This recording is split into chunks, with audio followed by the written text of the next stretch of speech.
Hi. இன்னைக்கு ரொம்ப ஒரு சூப்பர் டெக்னிக் பார்க்க போறோம். என்னன்னு பார்த்தீங்கன்னா, இது வந்து ஒரு டெக்னிக்கே தான். நீங்க வந்து ட்ரை பண்ணி பார்க்கணும். இப்போ நமக்கு நெறைய ஆசை இருக்கு. அந்த ஆசையில வந்துட்டு எதெல்லாம் நமக்கு புடிச்சிருக்கு, எதெல்லாம் நமக்கு புடிக்கல. அதாவது நெறைய எல்லா புத்தர் சொல்லியிருக்காரு. "ஆசையே துன்பத்திற்கு காரணம்" அப்படின்ட்டு. அவரு சொன்ன அந்த ஆசைகள வந்து நம்ம எப்படி கண்ட்ரோல் பண்ணணுமா? இல்ல அது வந்துட்டு போதுன்னு விடுறதா? இல்ல வந்து அத எப்படி கண்காணிக்கிறது? அப்படிங்கிற நெறைய டவுட்ஸ் இருக்கும் இல்லையா? அது எல்லாத்துக்குமே ஒரு ஆன்சரா இந்த வீடியோ இருக்கும். இத வந்து எப்படி நம்ம ஈஸியா புரிஞ்சுக்கிறது, நமக்கு வர ஒரு ஒரு ஆசைக்கும் நம்ம எப்படி ரியாக்ட் பண்ணணும் அப்படிங்கிறத நம்ம எப்படி ஈஸியா புரிஞ்சுக்கிறதுன்னு பார்க்கலாம். சோ, இப்போ நீங்களே நினைச்சுக்கோங்க. உங்களுக்கு என்னென்ன ஆசையெல்லாம் இருக்கு. சரிங்களா? இது வந்துட்டு ஒரு ரொம்ப பிராக்டிகலா தான் இருக்கு. இதுல வந்து நான் வந்து யூனிவர்ஸ் பத்தி எத பத்தியும் நான் பேச போறதில்ல. உங்களுக்கே நீங்களே பார்த்துக்கோங்கப்பா. இது வந்து ரிசல்ட்டா நான் உங்க கையிலேயே குடுத்துட்டேன் முன்னாடியே. நீங்க பார்த்து அதெல்லாம் உங்களுக்கு சூட் ஆகுதா? அப்படிங்கிறத மட்டும் நீங்க செக் பண்ணீங்கன்னா மட்டுமே போதும். சரிங்களா? உங்களுக்கு இருக்க எல்லா ஆசையுமே லிஸ்ட் அவுட் பண்ணுங்க. என்னென்ன ஆசைலாம் இருக்கு? அது எதுவா வேணா இருக்கட்டும். ஃப்ரம் த ஃபர்ஸ்ட்ல இருந்து இது எல்லாம் எனக்கு இத்தன வருஷம் இருக்கு. இவ்வளவு வருஷம் நான் வாழ்ந்திருக்கேன். இதுக்கப்புறம் நான் இத்தன வருஷம் இருப்பேன். எனக்கு வந்து என்னோட ஃபியூச்சர் இப்படி இருக்கணும். என்னோட பிரசன்ட்ல நான் இந்த மாரிலாம் இருக்கணும். அப்படின்ட்டு நமக்குன்னு ஒரு கோல், ஒரு ஒரு ஆர்க்கிடெக்சர் மாதிரி ஒரு டிசைன் பண்ணியிருப்போம் இல்லைங்களா நம்ம லைஃப்ப. அது எல்லா ஆசையுமே நீங்க வந்து நினைச்சு பாருங்க. இதுக்குன்னு மெனக்கெட்டு ஒரு கொஞ்ச நேரம் நீங்க வந்து டைம் ஒதுக்குங்க. சரிங்களா? இப்ப வந்துட்டு ஒரு வீடு கட்டணும்னு ஆசைப்படுறீங்க. அத நீங்க அதாவது முதல்ல எழுதி வச்சுக்கோங்க. என்னென்னங்கிறத ஈஸியா ஒரு நியூ ஹோம், அப்புறம் வந்து லவ் மேரேஜ், அப்புறம் வந்துட்டு நியூ கார், ஜுவல்லு இப்படி என்னென்ன உங்களுக்கு ஆசை இருக்கோ எல்லாத்தையுமே எழுதி வச்சுட்டு, அத பத்தி நீங்களே திங்க் பண்ண ஆரம்பிங்க. கார பத்தி நினைக்கும் பொழுது உங்களுக்கு என்ன தாட் வருது? அப்புறம் வீட பத்தி நினைக்கும் பொழுது என்ன தாட் வருது? அப்புறம் லவ் மேரேஜ் இப்படி ஒரு வீடு வாங்கணும், இல்ல இடம் வாங்கணும், ஒரு தோட்டம் வாங்கணும், அப்புறம் வந்து ஒரு ஈவன் ஒரு பெட் அனிமல் வாங்கணும். என்னவா வேணா இருக்கட்டும். நான் சொல்றது வந்து பெரிய ஆசைக்கெல்லாம் நீங்க போ வேண்டாம். ஜஸ்ட் ரொம்ப குட்டி ஆசையில இருந்து நீங்க எழுத ஆரம்பிச்சீங்கன்னா, இது எதுக்கு நான் இத சொல்றேன்னா, நீங்க ஒரு ஒரு ஆசைக்குமே நீங்க நினைச்சு பாக்குறீங்க இல்லையா? அப்போ உங்களோட கான்ஷியஸ் மைண்ட் வந்து அதுக்கு ரியாக்ட் பண்ணுது உங்ககிட்ட. சரிங்களா? அந்த ஆசைக்கு உண்டான ஒரு ரிசல்ட் இப்ப நான் கர்மா இல்லையா? கர்மானா என்ன? நம்ம ஒண்ணு செய்வோம். அதுக்கு ரிப்பீட் நமக்கு ஒண்ணு நடக்கும். அந்த மாதிரி தான். நம்ம இப்போ ஒரு விஷயம் நினைக்கிறோம் அப்படிங்கும்பொழுது, நமக்கு உள்ள இருக்க நம்மளுடைய கான்ஷியஸ் மைண்ட் வந்து அத சார்ந்து என்னென்ன டேட்டாஸ் உங்களுக்கு குடுக்கும். ஃபார் எக்ஸாம்பிள் வந்து புரியறதுக்கு எப்படி சொல்லலாம்னா, இப்போ நீங்க ஒரு யாரையோ ஒருத்தர் உங்களுக்கு ஒரு 5 வருஷம் முன்னாடி ஒருத்தவங்கள பார்த்து ஃப்ரெண்டா இருந்திருக்கீங்க. டக்குன்னு வந்து அவங்கள்ட்ட இருந்து நீங்க விலகி வந்துட்டீங்க, இல்ல வேற ஊருக்கு மாறிட்டீங்க. ரொம்ப நாள் கழிச்சு ஒரு 5, 10 வருஷம் கழிச்சு நீங்க அவங்கள பாக்குறீங்க எங்கேயோ, இல்ல அவங்கள பத்தி யாராவது உங்களுக்கு சொல்றாங்கன்னா, டக்குன்னு என்ன பண்ணும் நம்ம பிரெயின் இம்மீடியட்டா அவங்களோட இருந்த எல்லாத்தையுமே நமக்கு கொண்டு வந்து குடுக்கும் இல்லையா? ஆனா என்ன அங்க ரியாலிட்டி இல்லைன்னா, நம்ம அவங்கள பிரிஞ்சு கிட்டத்தட்ட 5 இயர்ஸ், 10 இயர்ஸ் ஆயிருச்சு. இருந்தாலும் நம்மளோட பிரெயின் ஸ்டோரேஜ்ன்னு ஒண்ணு இருக்கு.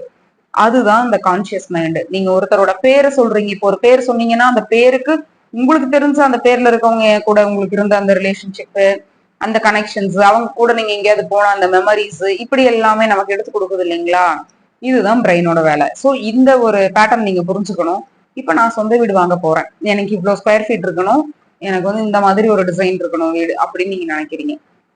உங்களோட பிரெயின் அதுக்கு என்ன சொல்லுதுன்னு பாருங்க. எனக்கு ஒரு கார் வாங்கணும். எனக்கு வந்து இந்த கார், இந்த மாடல், இந்த கலர்லயே வேணும் அப்படின்னு ரொம்ப பர்ட்டிகுலரா கேக்குறீங்க.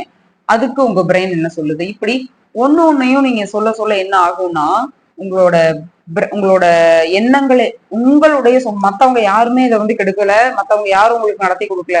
நடக்கிறதும் நடக்காம போறது எல்லாத்துக்கான அந்த அக்கௌண்டபிலிட்டி நம்மகிட்ட இருக்குங்கும் பொழுது, மொத்தமாவே இது என்னோட எல்லாமே எனக்கு கிடைச்சாலும் என்னோட என்னோட எப்படி சொல்றது, நான் பொறுப்பு எடுத்துக்கிறேன். எனக்கு கிடைச்சாலும் அதுக்கு நான் தான் பொறுப்பு. எனக்கு கிடைக்காம என் கையை விட்டு போனாலும் அதுக்கு நான் தான் பொறுப்பு.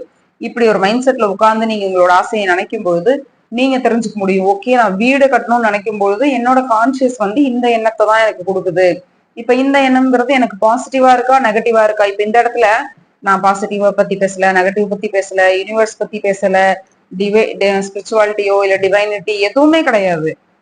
சிம்பிளா லா ஆஃப் அட்ராக்ஷன் சொல்றாங்க. நினைக்கிறது நடக்கும். ஆனா நினைக்கிறது நடக்கல. ஏன் நடக்கல? அவங்களுக்கு நடக்குது, இவங்களுக்கு நடக்குது, எனக்கு ஏன் நடக்கல? அப்படின்ற கொஸ்டின் ரொம்ப பிராக்டிக்கலா யாராவது இருக்கீங்கனாவே உங்களுக்கு இந்த வீடியோ ரொம்ப ஈஸியா புரியும். ஏன் அது நடக்கலன்னு. ஏன்னா தப்பு வேற எங்கேயுமே இல்ல, நம்ம கிட்ட நம்மளோட தாட்ல இருக்கு. சரிங்களா? இப்ப நீங்களே புரிய புரிய ஆரம்பிச்சிரும் உங்களுக்கு. ஓகே, என்னோட ஆசைக்கே வில்லன் வெளியே இல்ல, உள்ளதான் இருக்கான், அவனை நான் தான் வந்து சரி பண்ணணும் அப்படிங்கிறது உங்களுக்கு புரிய ஆரம்பிச்சிடும்.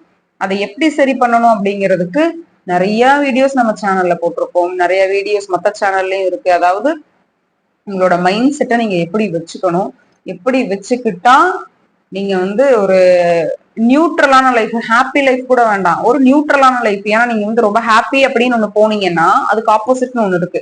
ரொம்ப மேல மேல போறீங்கன்னா கீழேன்னு ஒண்ணு இருக்கு, கீழே போனா மேல ஒண்ணு இருக்கு. ஆனா வந்து நியூட்ரல், அந்த சரி சமமாவே, அந்த நமக்கு வந்து துவைதமே கிடையாது, அந்த அத்வைதம் எல்லாமே நான் நியூட்ரலா தான் பார்ப்பேன் அப்படிங்கிற அந்த மைண்ட் செட்ல நீங்க இருக்கும் பொழுது என்ன ஆகும்னா ரொம்ப ரொம்ப, அதாவது உங்களுக்கு நினைச்சது நடந்தாலும் ஓகே, நடக்கலனாலும் ஓகே அப்படின்னு ஒரு சைடு, அது வேற பக்கம். ஆனா பர்டிகுலரா நம்ம இந்த வீடியோல என்ன பேசுறோம்னா, உங்களுக்கு ஒரு ஆசை நிறைவேறணும்னு இருக்குன்னு ஆசை.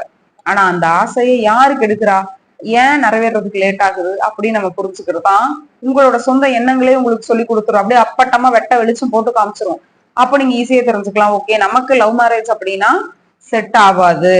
ஏன்னா நம்மளோட தாட் வந்து லவ் சார்ந்து ரொம்ப நெகட்டிவா தான் இருக்கு போலன்னு நீங்களே தெரிஞ்சுப்பீங்க. அப்ப என்ன பண்ணணும், நம்மளோட தாட்ஸ் இப்படி எல்லாத்தையும் நீங்க கண்டுபிடிச்சு இப்ப ரிசல்ட் உங்க கையில இருக்கு இல்லைங்களா. இப்ப இதை நான் எப்படி மாத்தணும்னா, நீங்களே உங்களோட, அதாவது ஏதோ ஃபார் எக்ஸாம்பிள் ஏதோ ஒண்ணு எடுத்துக்கோங்க, ஒரு சாதாரணமான ஒரு விஷயம், எனக்கு அடிக்கடி ரொம்ப கோவம் வருது, இதை நான் மாத்தணும்னு நினைக்கிறேன் அப்படிங்கிறது உங்களோட விஷயமா இருக்குன்னா, நீங்க வந்து இம்ப்ளிமெண்டேஷன் வந்து ரொம்ப முக்கியம் லைஃப்ல. இப்ப கோவப்படுற சுச்சுவேஷன் எல்லாத்தையும் நீங்க அப்சர்வ் பண்ணிக்கணும். இதுக்கு முன்னாடி நான் இந்த இடத்துல கோவப்பட்டிருக்கேன், இதே மாதிரி வேற ஏதாவது நடந்ததுன்னா நான் கோவப்பட மாட்டேன்னு ரொம்ப கான்சியஸா இருக்கணும். உங்களை ட்ரிகர் பண்ற மாதிரி யாரு எது பேசினாலும் நீங்க கான்சியஸா இருக்கணும்.